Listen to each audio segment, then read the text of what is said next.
हा एक एक्स्ट्रा तुमच्याकडे राहू लागला. उपस्थित खासदार सुप्रिया सुळे, खासदार डॉक्टर अमोल कोल्हेजी, श्रीकांत पाटील, सुभाष जगताप, चेतन तुपे पाटील, दीपक भाऊ मानकर, विजयराव कोलते, भीम आर्मीचे प्रदेशाध्यक्ष सीतारामजी गंगावणे, विशाल मनाली, सर्व उपस्थित, विकासराव, राजलक्ष्मीताई, सर्व उपस्थित दोन्ही राष्ट्रवादी काँग्रेस पक्षाचे सन्माननीय पदाधिकारी, तसंच उपस्थित असणारे माझ्या पत्रकार बांधवांनो आणि तरुण मित्रांनो, आपल्याला सगळ्यांना माहिती आहे की 2 दिवसापूर्वी ह्याच ठिकाणी अलार्म वाजून 1 अलार्म 5 काम अशा प्रकारची घोषणा आम्ही दोन्ही राष्ट्रवादी काँग्रेस पक्षाच्या वतीनं केलेली होती, पत्रकार परिषदेत केलेली होती.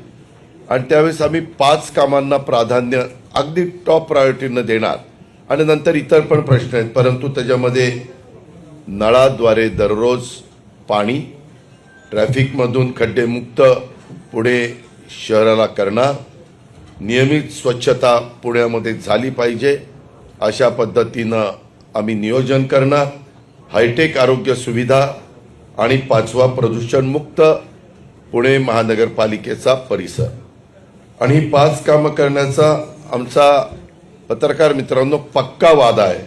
आणि या 5 कामा व्यतिरिक्त खालील 3 कामे करण्याचा देखील आमचा सर्वांचा इरादा आहे.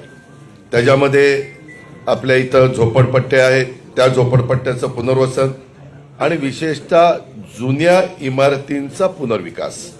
तुम्ही बघितलंय आपल्या इथं पुण्यामध्ये जुने वाडे असतील, जुन्या वसाहती असतील किंवा वेगवेगळ्या पद्धतीनं सुरुवातीला माडा ज्यावेळेस अस्तित्वात आलं त्यावेळेस माडाच्या पण खूप मोठ्या प्रमाणावर इमारती आपल्या पुण्यामध्ये झालेल्या आहेत. त्याचा आता पुनर्विकास करणं काळाची गरज बनलेली आहे. आणि त्याच्यामुळे सरकारने पण UDCPR वेगवेगळ्या प्रकारचे त्याच्यामध्ये TDR असेल, त्याचा FSI असेल, ह्याच्यामध्ये काही बदल केलेले आहेत आणि म्हणून फॅमिली वाढलेल्या आहे. आता तुम्ही बघा, पूर्वीच्या काळामध्ये 1 फॅमिली होती, त्यांच्यात 3-3 फॅमिली झालेल्या आहेत, 2-2 फॅमिली, 4-4 फॅमिली झालेल्या आहेत. आणि त्यामुळं ह्या सगळ्याच्याबद्दल पुनर्विकास करणं नितांत गरजेचं आहे. पुणेकरांच्या प्रति उत्तरदायित्व म्हणून काही विशेष गोष्टी ह्या आम्ही त्याच्यामध्ये करतोय. आणि 150 पुणे मॉडेल शाळांची उभारणी, आपल्या पुण्यामध्ये विद्येचं माहेरघर आहे, त्यावेळेस एक मॉडेल शाळा अशा पद्धतीनं 150चं टार्गेट हे आम्ही उद्याच्या 5 वर्षाच्या करता ठेवलेलं आहे. अशी एकूण 8 कामांची विकासाची अष्टसूत्री विकासाची आणि आम्ही आपल्यासमोर मांडलेली आहे. अर्थात या व्यतिरिक्त कला, क्रीडा, संस्कृती या क्षेत्रामध्ये देखील बरंच काही करण्याचा आमचा मानस आहे. आणि याबाबतचा तपशीलवार आराखडा आम्ही 60 दिवसात पुणेकरांच्या समोर ठेवणार आहोत. या जाहीरनाम्याच्या ठळक बाबी ह्या मी आपल्या सगळ्यांच्या समोर ठेवलेल्या आहेत आणि त्याचं विवेचन मी आता आपल्यासमोर करतो. हे जाहीरनामा तुम्ही आता बघितल्यानंतर तुमच्या सर्वांच्या लक्षामध्ये येईल की काही बाबतीमध्ये तुम्हाला प्रश्न देखील पडेल की बाबा हे कसं तुम्ही करणार आहे. आता उदाहरण जर सांगायचं म्हटलं तर अष्टसूत्री प्रगतीचा अष्टावधानी नेतृत्वाची 5 कामं पक्का वादा, 3 कामं करू जादा, अशा पद्धतीचं हे सगळं आहे. आता ह्या संदर्भामध्ये आपल्याला दररोज नळाद्वारे पाणी हे अशक्य गोष्ट नाही. आता इथं डॉक्टर कोल्हे साहेब बसलेले आहेत, इतर मान्यवर आहेत, सुप्रिया सुळे आहेत.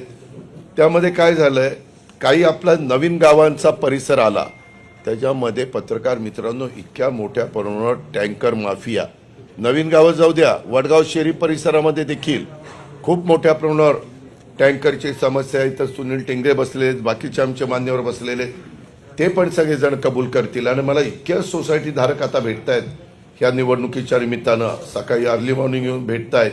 त्याच्यामध्ये वाघोली वेलफेअर सोसायटी असोसिएशन ते पण मला भेटले.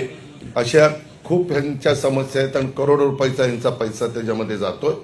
आणि त्याच्याकरता व्यवस्थितपणे वितरण व्यवस्था, व्यवस्थितपणे उंच टाक्या ह्या तातडीनं बांधण्याची गरज आहे. खरं तर आता इतकी मोठी टेक्नॉलॉजी आलेली आहे आणि जर वॉर फुटिंगवर काम करायचं म्हटलं तर टाक्या आपण ताबडतोब बांधू शकतो आणि जागा उपलब्ध करून देऊ शकतो. परंतु तेही मागच्या काळामध्ये त्याला डिले झालेला आहे.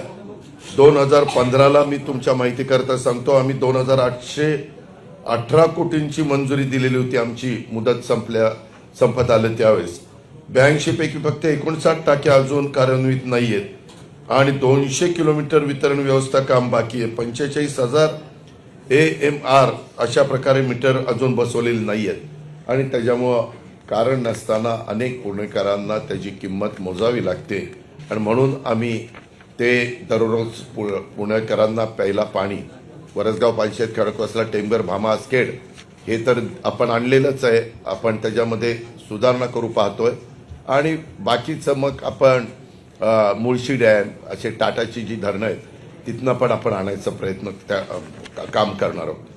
दुसरं म्हणजे आम्ही जे काही सांगितलेलं आहे की पुणे शहरातील 33 मिसिंग लिंक आणि 15 मुख्य रस्त्यांच्या दर्जात सुधारणा करून 150 किलोमीटरहून अधिक लांबीच्या या रस्त्यांमुळे पुणे शहरात कुठेही जाणे सोपे होईल. त्याच्यामध्ये टॉम ट्रॅफिक सर्व्हे या जगातल्या 501 शहरांचा अभ्यास करून ह्या ट्रॅफिकमध्ये अत्यंत खराब अवस्था असणाऱ्या शहरांच्या मध्ये आपला पुण्याचा 4था नंबर लागतो आणि त्यात सुधारणा करण्यासाठी आपला डेव्हलपमेंट प्लॅन, आपला RP मधील सर्व रस्ते संपूर्ण रुंदीनं विकसित करणं गरजेचं आहे. तसेच बस, मेट्रो अशा पब्लिक ट्रान्सपोर्टला देखील सक्षम करणं गरजेचं आहे.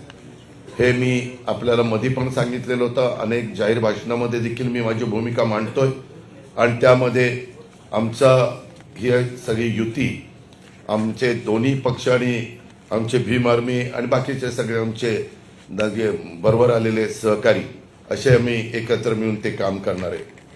मित्रांनो, तुम्हाला सगळ्यांना माहिती आहे, मी पहिल्यापासून स्वच्छतेचा अतिशय मला आवड आहे. मला कुठंही काही मी काम करत असलो तर कुठं कचरा पडला तर मी ताबडतोब तिथल्या संबंधितांना सांगतो की बाबा हे ताबडतोब उचला, किंवा मला तिथं उचलता आला तर मी पण उचलायला मला कमीपणा वाटत नाही. ते आपलं सगळ्यांचं काम आहे. सर्वेक्षण जे स्वच्छ सर्वेक्षण 2024-25 मध्ये त्याच्यात इंदूर असेल, देशातलं सुरत असेल, नवी मुंबई असेल, हे फार वरच्या क्रमांकावर आले आणि त्यामध्ये साधारण सोसायट्यांनी स्वतःचा कचरा स्वतः प्रोसेस केला आणि सोलर वापरले तर सोसायटीच्या कॉमन मालमत्ता करात देखील आपण 20% सवलत देण्याचा निर्णय घेतलाय. काय लोकांना काही इन्सेंटिव्ह दिल्याशिवाय लोक तिकडे आकर्षित होत नाही आणि त्याकरता उद्याच्याला त्या सोसायटी धारकांना वाटलं की आपला समजा 50 लाख रुपये किंवा 1 कोटी रुपये धरा, त्यांचा सगळ्या प्रकारचे टॅक्स वगैरे येऊन खर्च होतोय सगळ्यांचा मिळून, उदाहरणाखातर मी सांगतो, त्याच्यात 20% सवलत दिली म्हणजे 20 लाख रुपये त्यांचे वाचणार आहेत. त्यावेळेस मग ते सोलर वापरतील आणि त्याच्यातून पर्यावरणाचा पण समतोल साधला जाईल. अशा पद्धतीनं आम्ही ह्याच्यामध्ये त्यांना सवलत देऊन प्रोत्साहन देतोय आणि ग्रीन सोसायटी म्हणून त्यांना आम्ही सन्मान चिन्ह पण त्या ठिकाणी देणार आणि शहरामध्ये बंद पडलेल्या कचरा प्रक्रिया त्यावर आधारित वीज निर्मिती प्रकल्पाची देखील आम्ही सखोल तांत्रिक, आर्थिक आणि पर्यावरण तपासणी करून त्याच्यातनं पुढे जाणार. त्याच्यामध्ये पुणे महानगरपालिकेने फक्त 11 ऑटोमॅटिक स्वीपिंग मशीन आहे, 12,350 सफाई कर्मचारी कॉन्ट्रॅक्टरचे आणि आपले परमनंट धरून, तरी देखील वेगवेगळ्या भागामध्ये कचऱ्यांचे ढीग दिसतात.